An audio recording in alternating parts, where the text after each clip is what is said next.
chapter 24. And you, back in the crates, stop right there. Henry's head popped up from behind a crate, and his eyes widened, round and scared. Snickerbottom growled, "You come here nice and slow, young man, if you want things to go all right for your friend." Henry stepped forward. Okay, I'm not going anywhere." He pulled out his game prism from his pocket and poked a few buttons. Anna's mouth dropped. How could he even think of playing a video game right now? "That's good," Snickerbottom muttered. "Play your little game and stay put." He turned to Anna. "I know what you saw before, Missy, and you are not going to ruin this for me. You have no idea what I went through to steal that flag. The Star-Spangled Banner is staying right where it is, and I'm getting on a plane for Vermont. You are going to tell me where you put that camera, and then you're going to keep your mouth shut." Snickerbottom's stale cocoa breath was hot on Anna's face, and his fingers tightened around her wrist. But somehow he still hadn't noticed that her other hand was closed around the camera. If she could get it to Henry, maybe he could run and get some help. Someone running for president wouldn't really hurt her, would he? But then she remembered the voice she heard from high up on the luggage belt when the two men had Sinan. A busy place like this, all kinds of bad things could happen. It'd be mighty easy for a kid to get lost or hurt real bad. He might even go missing. "Hey!" Snickerbottom jerked his head towards Henry, who was easing out from amid the crates and cases, still holding his game prism. "Get over here." This Snickerbottom sounded so different from the kind-hearted, smooth-talking man on the TV commercials, as if he wasn't the man who saved the boy from the well at all. I want you where you can't pull any funny business." As Henry stepped forward, Anna caught a flash of motion behind him. The top of the crate lifting open, two dark eyes peering out. Sinan again. "Oh no, stay put," she thought. "Listen," Henry said. He held his game prism in front of him and moved closer to Snickerbottom very slowly, the way you walk if you had a very full cup of water you didn't want to spill. "You have this all wrong. We don't have any idea what's going on here. We don't care if you stole the flag. We just came to find our friend who wandered away. We need to get back to—" "You're not getting back anywhere." Snickerbottom let Anna's hand go roughly, but grabbed her by the elbow so hard she was sure that she'd have 5 finger-shaped bruises tomorrow. Her arm throbbed, and her head felt as if someone was boring into it with a dull screwdriver.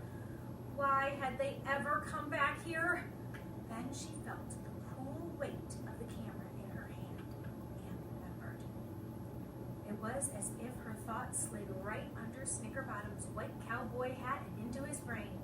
His eyes snaked down around her arm, and a slow smile spread over his face when he spotted the camera. "I'll take that." "Henry, catch!" In a single twisting motion, Anna wrenched herself away from Snickerbottom and flung the camera in Henry's direction.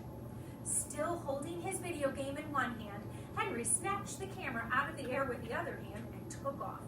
He glanced back at Anna over his shoulder.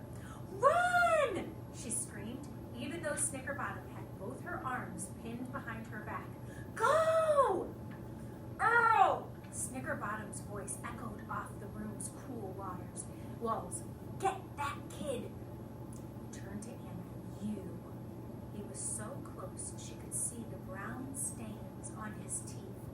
"You want a news story, do you?" Anna tried wrenching away again, but Snickerbottom's grip on her arms tightened, and she winced. "If you think you're going to destroy everything I worked for, everything I—" Snickerbottom tipped his head to the side.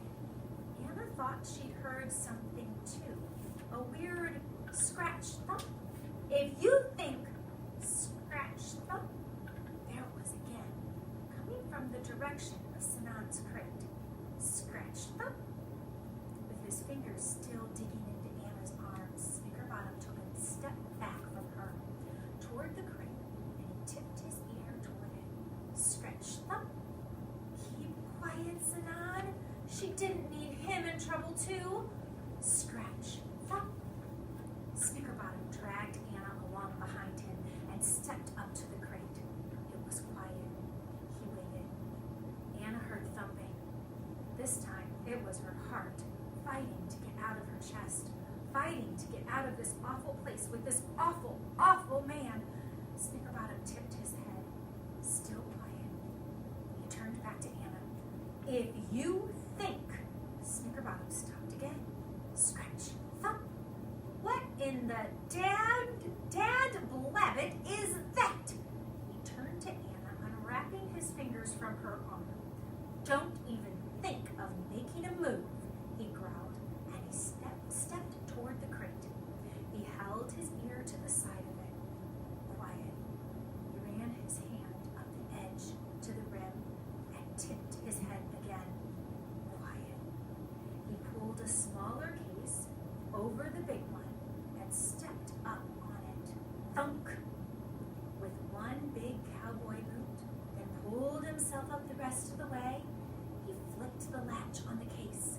Click, click, click, click. Closed, then open, closed, then open again, and braced his hands to lift it up. But the lid flew open on its own. Baroof! Hammer Robbie bounded from the crate and leaped at Snickerbottom. His giant paws thumped against Snickerbottom's shoulders, and his jaws snapped at the big white cowboy hat as Snickerbottom teetered off the crate and tumbled to the floor. Stop licking me, Snickerbottom sputtered. Get off! But Hammer Robbie was hungry, and one Tootsie Roll was left on the hat. Anna scrambled over to the crate. Sinan was already doing a sort of chin-up on the edge, trying to pull himself out. Hurry! She grabbed his arms and tugged until he could fling a leg over the edge and clamber the rest of the way out. Come on! Our flight's going to be leaving any second. We need to get back to the gate. They started running. What about Hammer Robbie? Sinan looked back at his dog, straddling the still struggling Snickerbottom, chomping on a Tootsie Roll, and dripping brown drool onto the senator's crisp white shirt. Chocolate's not good for him, and we can't leave him. Hammer Robbie's a big dog. One Tootsie Roll won't hurt him, and he's taking care of himself fine. Let's go. Anna took Sinan's hand and pulled him toward the tunnel she hoped Henry had gone through with the camera. The tunnel she hoped Jose had somehow managed to find too. Watch out for the shampoo! She caught Sinan just as he started to slip, gave him a boost up onto the belt, and climbed up.